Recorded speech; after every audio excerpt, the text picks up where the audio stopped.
বাংলাদেশিদের জন্য বড় সুখবর দিল সৌদি আরব। বর্তমানে বাংলাদেশিদের জন্য প্রতিদিন রেকর্ড 4000 থেকে 6000 শ্রম ভিসা ইস্যু করছে সৌদি আরব। সামনের দিনে এই ধারা অব্যাহত থাকার সম্ভাবনা রয়েছে। বাংলাদেশ থেকে বিভিন্ন খবরের বরাতে এই তথ্য জানিয়েছে গালফ নিউজ। গত মাসে বাংলাদেশ থেকে 83,000 শ্রমিক নিয়োগ দেয় সৌদি আরব, যা বিশ্বব্যাপী যে কোনো দেশের জন্য এক মাসের সর্বোচ্চ নিয়োগের রেকর্ড। সৌদি আরবের উচ্চাকাঙ্ক্ষী ভিশন 2030 সালের প্রকল্পের আওতায় উন্নয়ন কার্যক্রম ত্বরান্বিত করার কারণে শ্রমিকদের এই চাহিদা বেড়েছে। বর্তমানে বেশ কয়েকটি বড় ধরনের অনুষ্ঠান আয়োজনের প্রস্তুতি নিচ্ছে সৌদি আরব, যার মধ্যে রয়েছে 2034 সালের ফিফা বিশ্বকাপ এবং 2030 সালের রিয়াদ এক্সপো। পাশাপাশি বিমানবন্দর, রেলপথ ও স্টেডিয়ামের মতো বড় পরিকাঠামো প্রকল্প পরিচালিত হচ্ছে।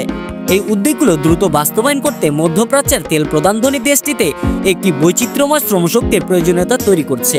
এছাড়া শুভেচ্ছা উদ্যোগের অংশ হিসেবে বাংলাদেশকে 372 টন মাংস অনুদান দিয়েছে সৌদি আরব।